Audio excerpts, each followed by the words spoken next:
5 and 10, 9, 8, 7, 6, 5, 4, 3, 2, 1.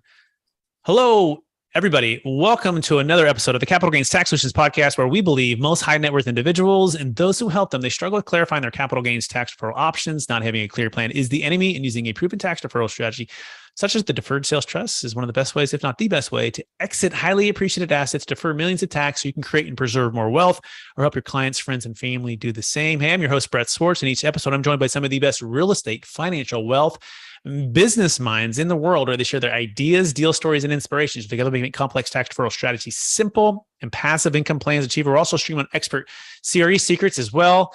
If you're finding us there, we so appreciate you. Hey, I'm excited about our next guest. She's out of the great state of California, and the Northern California region, and she's on a mission to help fuel your fire, and in fact, help you to have accountability, to be driven, to be an entrepreneur, and to focus on big goals. And we're going to be talking about a couple of different things. I mean, the topic of the conversation is from fears of bankruptcy to igniting opportunity. But I have a sense that we're going to get a ton of value today and a lot of inspiration. Please welcome to the show with me, Midori Verity. Verity. I'm so bad at that. Pronounce it for us, please. You were so close. Midori Verity. Excellent. Welcome to the show. And for our listeners getting to know you for the first time, would you give us a little bit more about your story and your current focus? Yeah. So I've been an entrepreneur for almost about 25 to 30 years. It's been a while, owning a lot of different types of businesses over the years. And what got me into this was when we first graduated college, we were in a recession and there was no jobs. And we thought, well, let's just start a business. And that's where it all started. Fast forward to the pandemic. And that's when we had to do a big fat pivot, and hence the title of this episode. And what happened was we do events, and our main company does events, and our primary clientele is Silicon Valley corporations. And you can imagine what happened when everything got shut down. So we went from thinking we're going to have the best year ever with our business to thinking, how are we going to pay our bills? And so that's where that idea of, oh my gosh, there is a slight chance that we could go into bankruptcy, and we better figure this out now. And that's what brought me to where I am now. Amazing. If you want to learn more about Midori, you can go to fueltofire.co. I was saying it so much better in the earlier, even before. And it's like, the more I say it, the harder it's getting, which is not great. It's the pressure, everybody.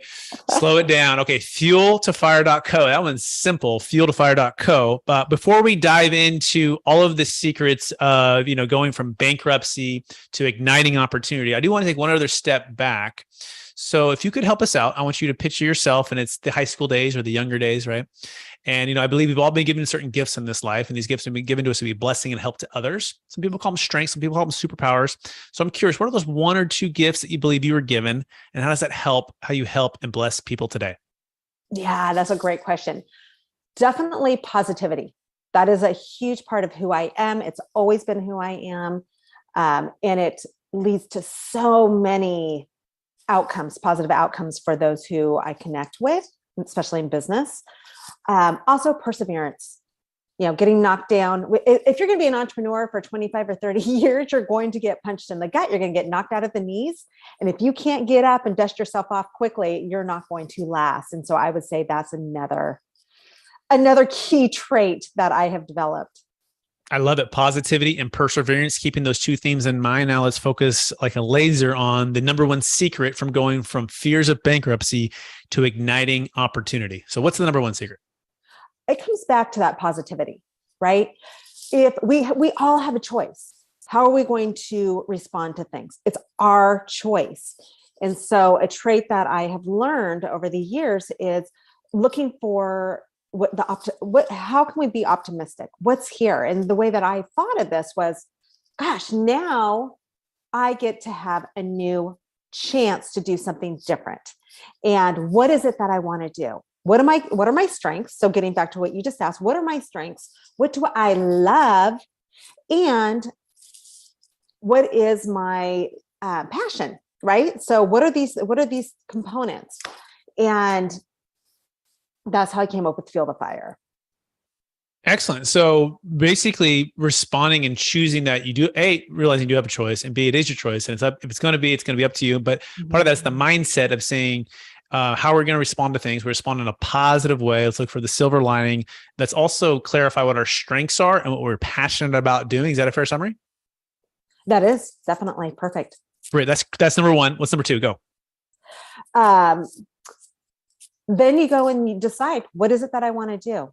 Right. And you work backwards. So this is a huge component of what I teach all my clients. And this is what helped me launch 2 businesses during the pandemic, is having what we use in Feel the Fire, something called the Summit Goal Mapping Framework. And that's huge. If you know where you're going and you have the action steps broken down into smaller components of how you're going to get there, your chances of success are exponentially stronger. I love that. The Summit Goal Mapping Framework. That's really cool. What is that? What is it that I want to do? Starting with the end in mind, working your way backwards into smaller goals.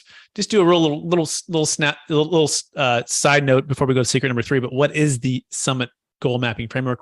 Give us a little bit more there. Yeah. So this can be used for anything. So if it's financial goals, this is a show about investing.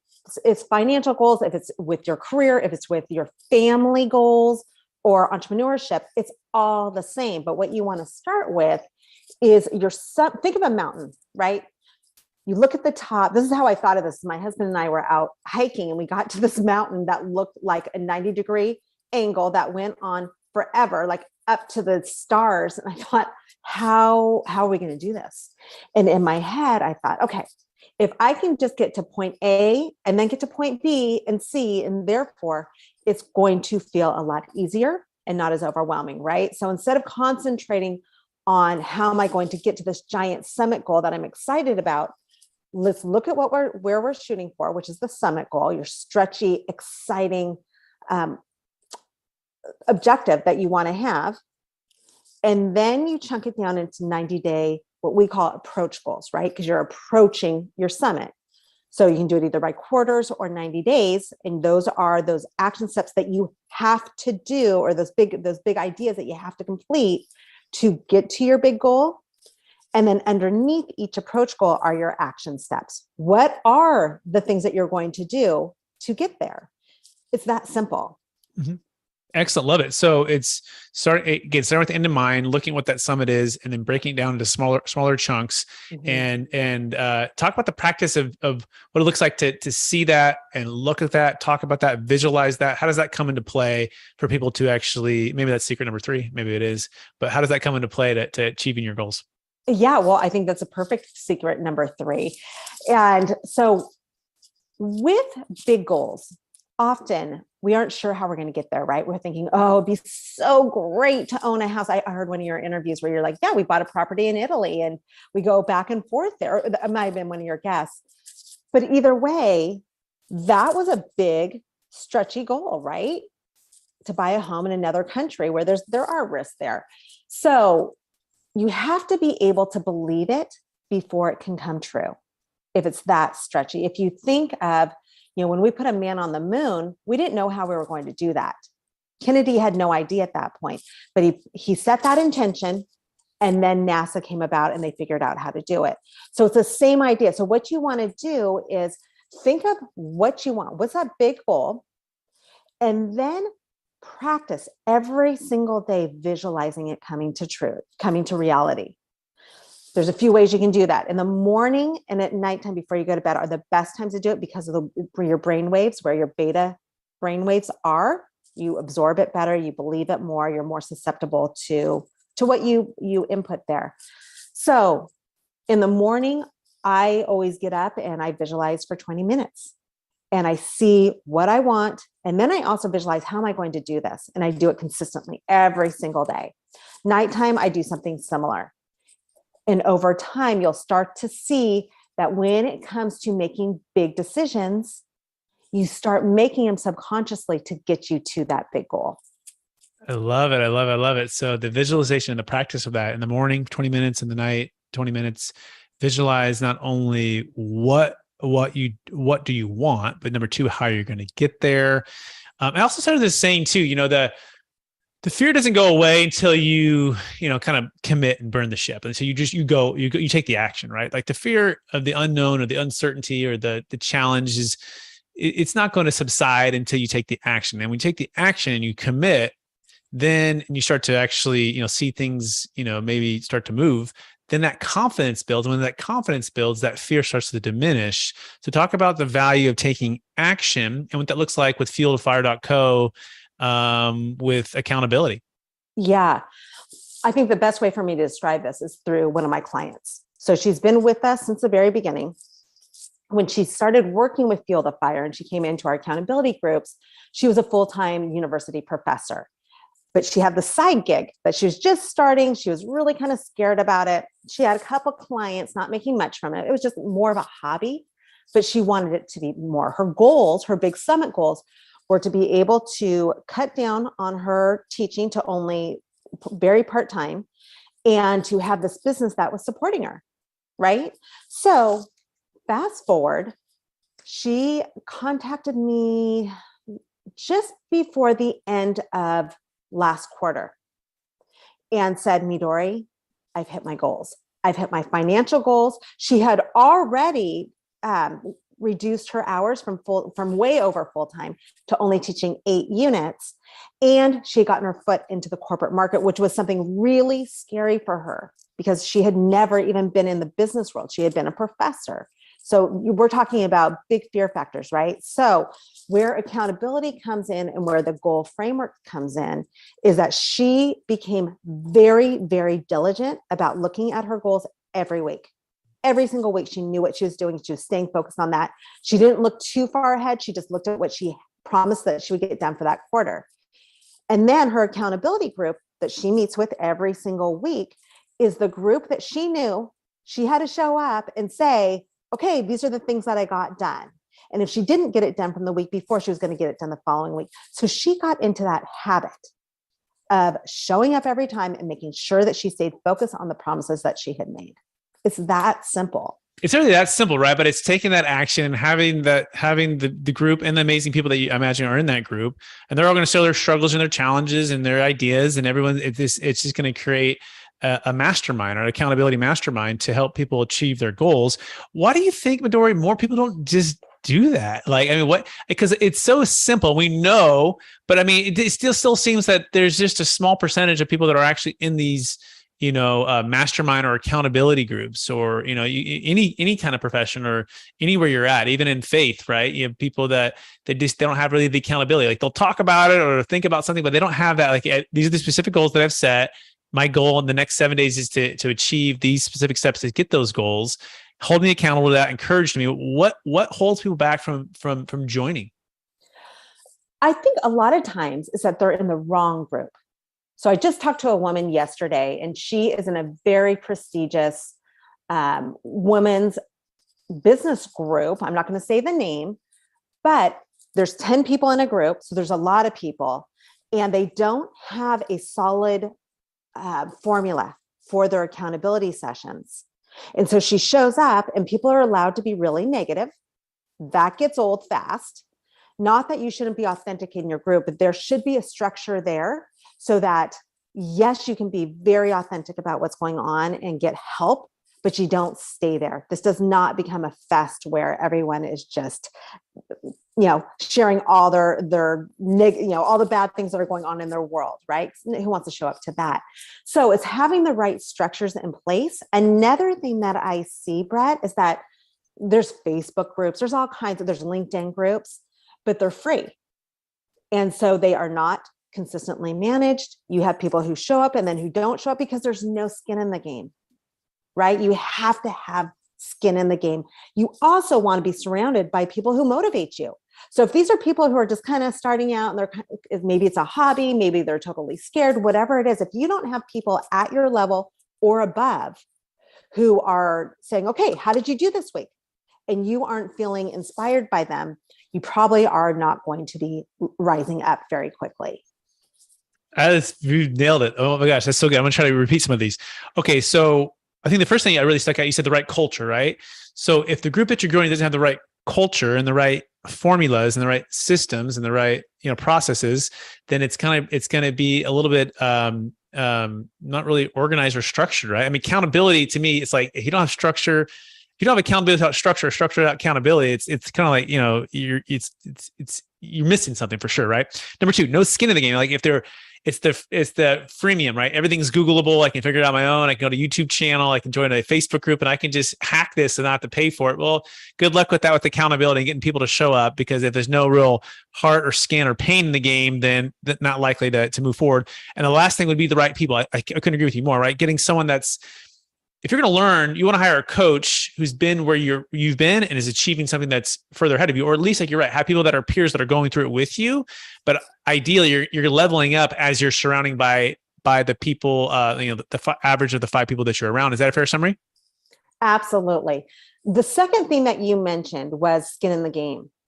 That's the mindset. I know you talk a lot about mindset, right? So if you're thinking, okay, how can I get around this? How can I not pay for this? That's a lacking scarcity type of mindset. If you want to be really successful, you need to have a growth mindset and also an abundance mindset. And so if you're spending your time and your energy thinking, how can I get around this and kind of circumvent it? How much time are you wasting versus investing in yourself and making things happen? Right? Absolutely. That is perfect. Very well said. So let's transition a little bit now to the side of the show where we talk about capital gains tax, right? And I'd imagine you're an entrepreneur, you're in real estate, you're in the Bay Area. That's where I grew up. I'm in Sacramento now and still a family there. But people have these really highly appreciated cryptocurrency or businesses or real estate or primary homes. What have you found that's the biggest frustration when it comes to exiting and having maybe a strategy or a 1031 exchange that can be frustrating with capital gains tax? Yeah, we got stuck in the 2008 crash with a number of properties, so that was a little scary. But yeah, I think the 1031, we have a property that we're interested in selling now because it's not going to appreciate too much, but it has appreciated. And then it's like, okay, but the market's a little bit tougher, or not tougher, but it's rates are higher. We want to take more of our time to find something. And with a 1031 exchange, you have such limited time that it's kind of like, okay, what do we do? So that's a frustration. Yeah, we call that the shotgun wedding, right? You all have the friends that maybe got married really quick, right? They get engaged in 45 days and married in 180. That's like the 1031 exchange. And too often you're selling high and you're buying higher 180 days later. And this is, parents taught us the opposite. They taught us to sell high and buy low, not sell high and overpay, especially in a rising interest rate environment where you might have had a 3.5% to 4% interest rate, and now you're at 5.5%, 6%, and then you're still, but the prices are still relatively the same, which is, so you're kind of like, well, and maybe they've gone down a little bit depending on what market you're in, but you're going, my debt just doubled there, and my debt service, and so it's a challenging time, and or what's going to happen in the next 12 months, and so. By the way, we have a solution for that, and it's called a Deferred Sales Trust. And we love it because it provides optimal timing, which is the number one secret to the Deferred Sales Trust, in that you can exit highly appreciated primary homes, businesses, cryptocurrency. In fact, we did an $8 million deal in Palo Alto, a primary home on University Avenue, where he sold and exited and deferred hundreds of thousands of tax and not using a 1031 exchange, and had no timing restrictions to go back into another property. In fact, was able to invest in some of the biggest companies in the world and get paid interest on this trust. You can learn more about this at capitalgainstaxsolutions.com. That's capitalgainstaxsolutions.com. That being said, are you ready for the lightning round? Yes, I think. All right. Yes, you are. You are now, right? And we're talking just a couple questions here. But by the way, fueltofire.co to find more about Midori. So here we go. Knowing what you know now, Midori, if you could go back to your 25-year-old self, what's the one golden nugget you'd make sure to tell yourself to do? It's all going to be okay. Got it. Stop worrying about the present. Think of the future. Amazing. Question number 2. What's the number one book you've recommended or gifted the most in the past year? The Big Leap by Gay Hendricks. Excellent. Question number 3. What are you most curious about right now? Oh, gosh, about expanding globally. Mm-hmm. Where do you want to expand globally to? Number one place to start?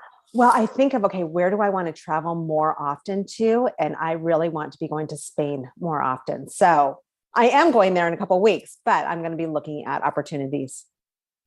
That's great. I love it. Next question. Number one leadership quote or theme that you strive to live by? The theme is stay present and always think of the big picture. Make decisions based on the big picture. Awesome. That was a quick lightning round. The last question to wrap it up is, after all your success, helping all the people you've helped, how do you stay centered in your values, and how do you stay encouraged to charge forward to reach new heights? I stay centered because I use something called the personal mission statement that we hit on briefly, and that's all about your core values and what's most important to you. So I have a personal mission statement that I have written out and that I live by for all of my big decisions, and it keeps me on the right trail. And then your second question was, how do I say it one more time? Charged to reach new goals. Like you keep hitting the mountaintop, you keep reaching the summit, and you're like, I need another summit. Not like what keeps that fire, going for even the bigger summit, going for Mount Everest.